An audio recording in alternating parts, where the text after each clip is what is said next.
Merci Cécile, merci David. Et donc effectivement, nous abordons cet après-midi sur la patella dégénérative par le versant de l'imagerie. Alors qu'est-ce que l'arthrose fémoro-patellaire et chez qui est-ce qu'elle survient? Pour une petite introduction, en général c'est plutôt une femme dans 3 cas sur 4, obèse dans 2 cas sur 3. L'âge moyen au moment de la chirurgie est de 58 ans.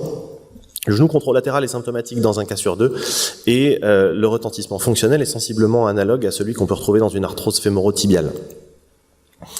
Lorsque les symptômes apparaissent, il s'agit le plus souvent de douleurs antérieures, en flexion, dans les dénivelés dans 100% des cas. Les escaliers sont pris marche par marche dans 2 cas sur 3 et le relèvement d'une chaise est presque toujours douloureux et difficile. On peut retrouver également des blocages de l'articulation et des sensations d'accrochage de la rotule assez caractéristiques dans les mouvements de flexion. Alors, comme le rappelle la Haute Autorité de Santé dans ses recommandations de juin 2022, le bilan standard d'imagerie à faire devant un genou douloureux chronique, ça reste encore aujourd'hui une radiographie, contrairement aux pratiques cliniques souvent vues en ville. Une radiographie standard dont le bilan comprend un cliché de face en appui monopodal, un Schuss en appui monopodal toujours mais à 45 degrés de flexion, un cliché de profil toujours en appui mais à 30 degrés de flexion, et enfin une vue axiale de rotule qui est indispensable ici. Alors sur ce bilan, l'arthrose fémoro-patellaire isolée se définit par la présence d'un pincement de l'interligne articulaire, visible sur la vue axiale ou de profil, avec une conservation de l'interligne évidemment fémoro-tibiale sur les 2 clichés de face, en Schuss et sur le cliché de profil. La classification d'Iwano permet de déterminer 4 stades d'atteinte de cette interligne articulaire, avec le stade 1 qui se caractérise essentiellement par un remodelage des surfaces osseuses sous-chondrales, quelques ostéophytes périphériques, mais sans atteinte réelle de l'interligne articulaire. Au stade 2, l'interligne est pincée mais reste supérieure à 3 mm dans les zones les plus usées. Au stade 3, l'interligne est inférieure à 3 mm dans les zones les plus usées. Et enfin, au stade 4, l'interligne est inexistant. La rotule et la trochlée sont os contre os, avec une bascule assez caractéristique de la rotule sur le côté, avec un aspect en béret basque. C'est une arthrose qui évolue lentement. Elle est longtemps bien tolérée, avec un délai moyen entre le premier et le dernier stade radiologique de 18 ans. Alors, concernant les autres spécificités de l'arthrose fémoro-patellaire, tout d'abord ses étiologies. On retrouve parfois des étiologies post-traumatiques ou rhumatologiques, mais elle est quand même le plus souvent essentielle, et comme le disait tout à l'heure David, souvent dans un contexte d'instabilité, qu'elle soit potentielle, ou d'instabilité réelle de la patella. Dans tous les cas, 2 facteurs prédisposants majeurs sont à rechercher et à interpréter, à savoir la dysplasie de trochlée, présente dans 78% des cas et analysée selon la classification de 2 jours, et la patella alta qui est à rechercher sur le cliché de profil avec la mesure de l'index de Caton et Deschamps. D'un point de vue biomécanique, la dysplasie trochléenne entraîne un effet anti-Mackay, à savoir une augmentation des forces de compression sur les surfaces articulaires, ce qui est particulièrement vrai dans les dysplasies de haut grade, B et D. La patella alta, elle, va aggraver le défaut de congruence fémoro-patellaire en diminuant la surface de contact entre les surfaces, entre la patella et la trochlée. Et l'association de ces 2 facteurs va entraîner une anomalie dans le plan horizontal de la course patellaire et dans le plan sagittal, un conflit entre la partie basse de la patella et la partie haute de la trochlée. Alors quels autres examens peuvent être nécessaires pour le bilan de cette arthrose fémoro-patellaire? Les radiographies standards permettent une analyse relativement précise déjà de la dysplasie et de la patella alta, mais le scanner reste quand même un élément important pour rechercher d'autres facteurs d'instabilité, à savoir une TAGT augmentée, une bascule patellaire excessive, un tendon rotulien long, ou encore une antéversion excessive du col fémoral.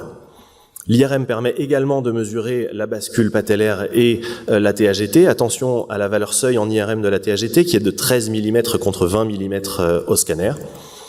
Enfin, si elle permet d'apporter des informations, elle donne pas d'informations sur les troubles de rotation ou sur la morphologie osseuse, mais elle permet d'apporter des informations assez précises sur les tissus mous et notamment le MPFL, mais aussi et surtout sur le cartilage et l'os sous-chondral, ce qui peut être utile dans les formes précoces pour affirmer l'atteinte dégénérative et éliminer une atteinte fémoro-tibiale associée. L'IRM permet également de mesurer l'engagement fémoro-patellaire dans le plan sagittal, qui est probablement aussi important que la patella alta dans l'analyse sagittale de la fémoro-patellaire. Il s'agit du rapport entre la surface, la hauteur de cartilage trochléen couverte par la patella et la hauteur totale du cartilage patellaire. L'arthroscanner, comme l'IRM et le scanner, permet également de mesurer la TAGT et la bascule patellaire, mais c'est un examen qui est plus invasif, mais qui va effectivement apporter des informations très précises sur les surfaces articulaires en détectant des lésions chondrales au stade précoce.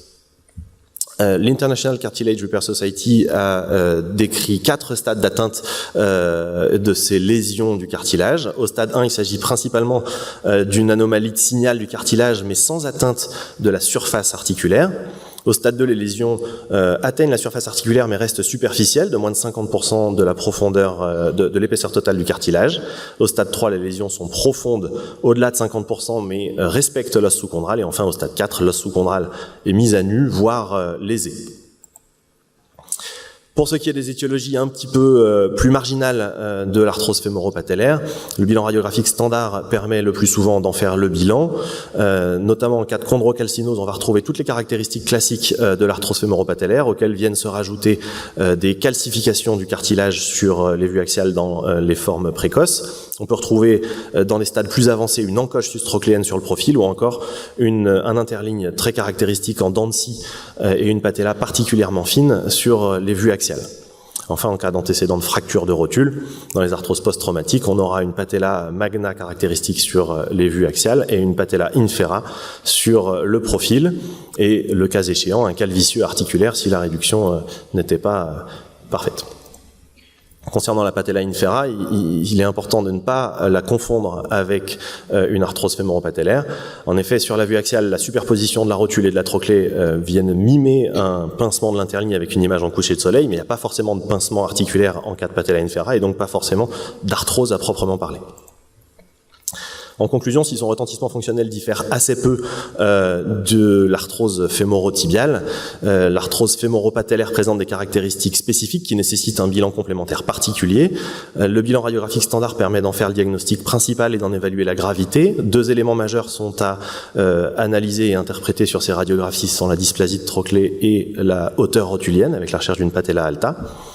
Tous les examens d'imagerie en coupe permettent de faire la base du bilan de l'instabilité et la préférence pour l'un ou l'autre de ces examens dépendra surtout des autres informations recherchées. On préférera une IRM ou un arthroscanner pour une analyse du cartilage ou en cas de nécessité d'explorer une instabilité de manière un peu plus approfondie, on préférera plutôt le scanner. La recherche de tous ces éléments et l'analyse de ces éléments d'instabilité associés à un bilan morphologique poussée des surfaces articulaires permettra de déterminer une stratégie chirurgicale ou médicale à la carte afin de savoir s'il faut corriger ou non ces différents éléments. Je vous remercie pour votre attention.